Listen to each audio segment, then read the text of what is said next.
দাউ দাউ করে জ্বলেছে মাশরাফির বাড়ি।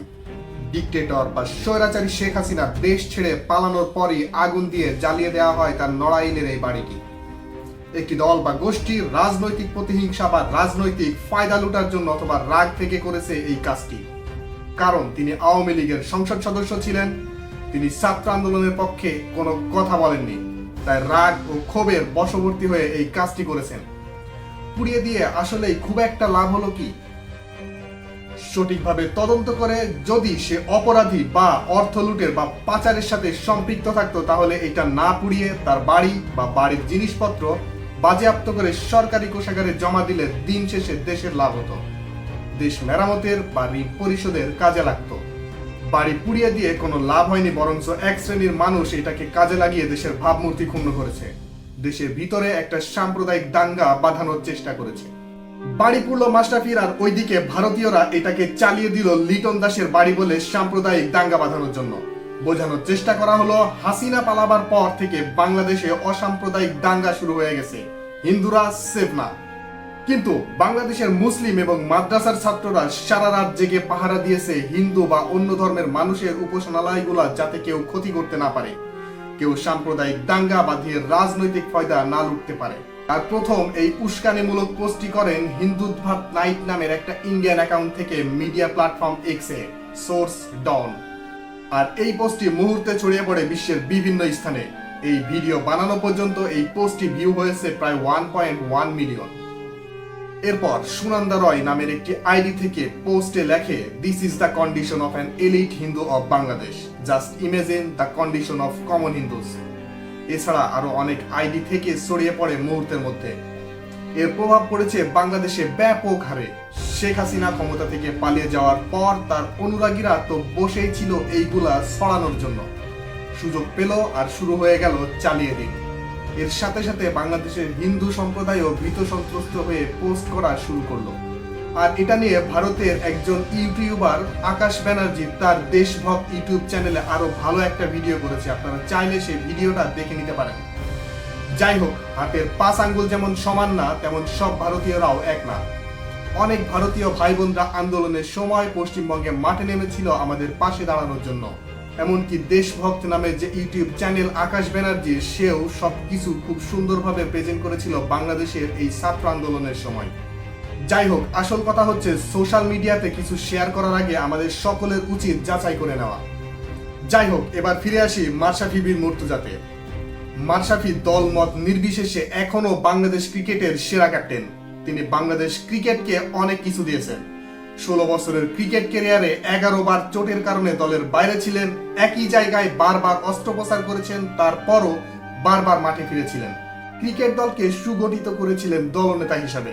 কিন্তু মাশরাফি ভিলেন বনে যায় 2018 সাল থেকে।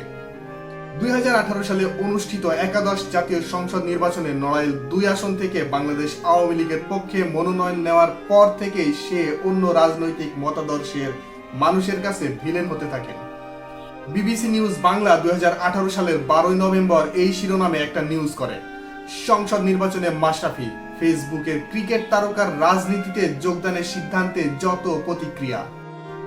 সেখানে তারা বলেন, বিবিসি বাংলার ফেসবুক পাতায় ফারজানা রিমি মন্তব্য করেন, দেশ যখন ভয়ানকভাবে বিভক্ত, এক ক্রিকেটই ছিল সবার অভিন্ন ভালোবাসার জায়গা।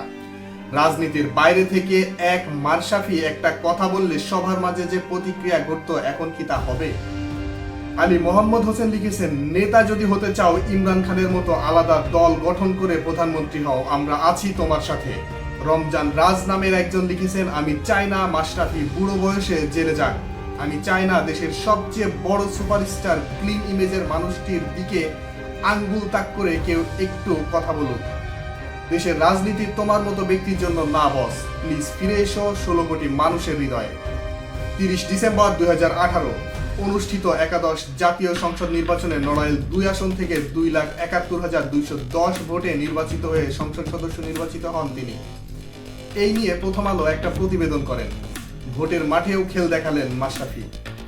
প্রতিবেদনে তারা লেখেন, ক্রিকেট মাঠ থেকে রাজনীতির মাঠে উঠে আসা জাতীয় দলের খেলোয়াড় আওয়ামী লীগের নৌকা প্রতীকে 2,71,210 ভোট পেয়ে নির্বাচিত হয়েছেন।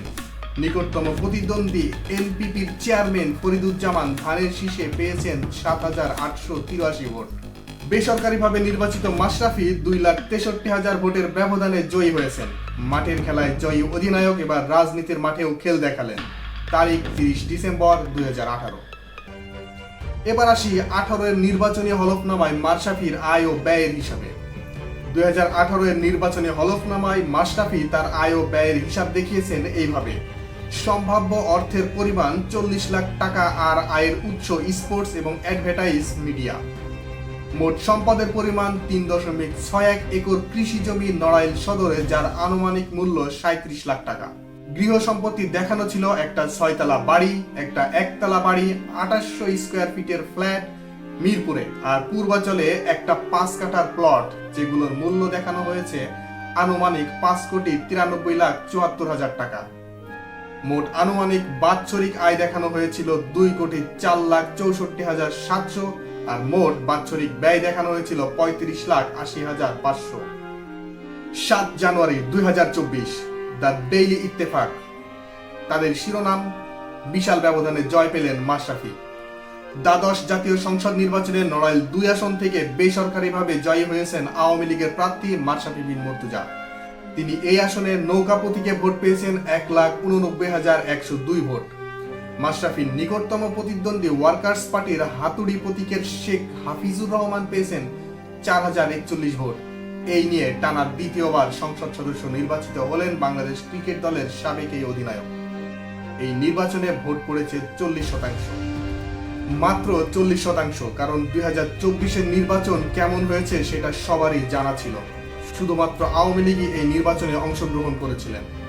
News paper daily Sun, Friday 9 August 2024, শিরোনাম: Mashrafe's income more than halves, assets increase slightly, অর্থাৎ ইনকাম কমেছে অর্ধেকের বেশি, কিন্তু সম্পত্তি কিছুটা বেড়েছে।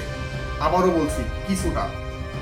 সম্পত্তি বৃদ্ধি পায় 9.4 কোটি থেকে 4.42 কোটি, অর্থাৎ 28 কোটি টাকা। আর বাৎসরিক আয় 1,99,00,000 থেকে কমে 88,54,000 টাকা। আর এই টাকা ইনকাম করেছে share market, saving certificate and bank deposit, jobs and various honorariums and other sectors থেকে। এটাই তার হলফনামায় ছিল 2024 ইলেকশনের আগে, যার অর্থ তিনি যে খুব বেশি টাকা খেয়েছে বা সম্পত্তি বানিয়েছে এরকমও না, যদি আপনি অন্যদের সাথে তুলনা করেন। ধরে নিলাম তার বাবা, মা, ভাই, ছেলে, মেয়ে বা বউয়ের নামে সম্পত্তি করেছে।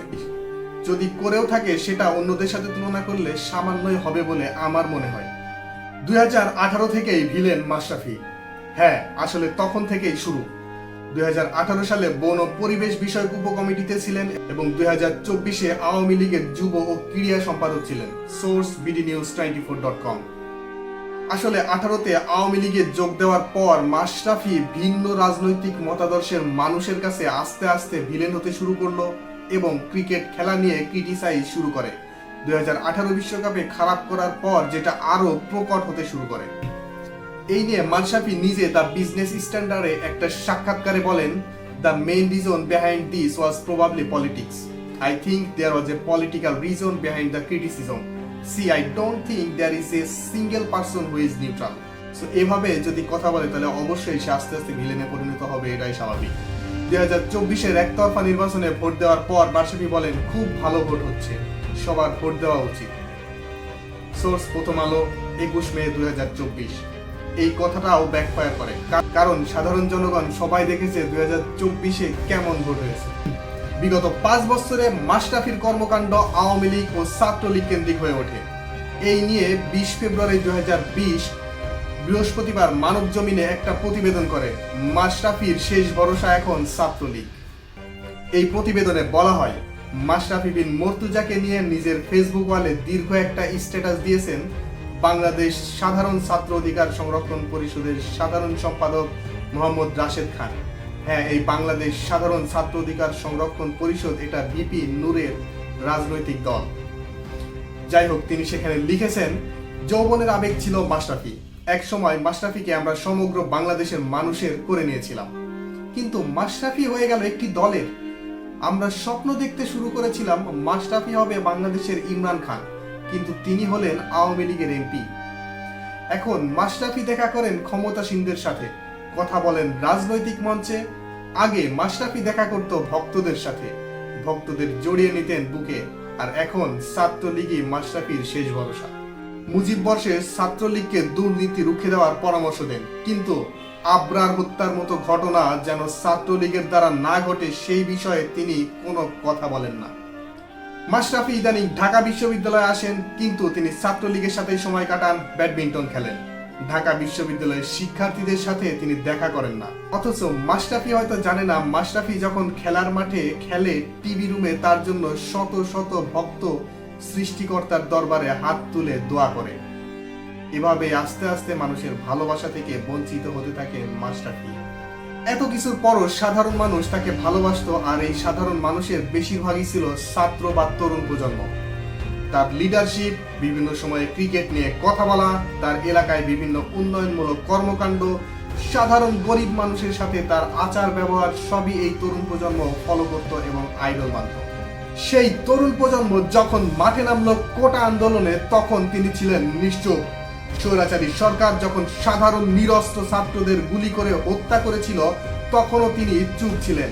এমনকি আবু সাইদের মৃত্যুও তাকে নাড়া দেয়নি, বা তার মৃত্যু নিয়ে একটা কথাও বলেননি। মানুষ আর কতক্ষণ ভালোবাসতে পারে? এই যুব সমাজ যেমন রাতারাতি তারকা বানাইতে পারে, ঠিক তেমনি মাটিতেও নামাইতে জানে। প্রশ্ন হচ্ছে, কেন মাশরাফি চুপ ছিলেন?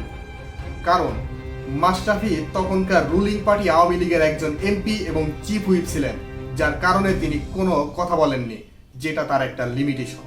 দলীয় প্রোটোকল ভেঙে কোনো কথা বললে দল থেকে বাদ পড়তে পারেন, সেই ভয়ে কথা বলেননি। ফেসবুক সেলিব্রিটি ফাপড়বাজ সুমন, জাতীয় সংসদের একজন সাংসদ, সেও তো দু একটা কথা বলেছিল, কিন্তু মাশরাফি তো তাও বলেননি। ক্ষমতার লোভ তাকে এতটাই পেয়ে বসেছিল।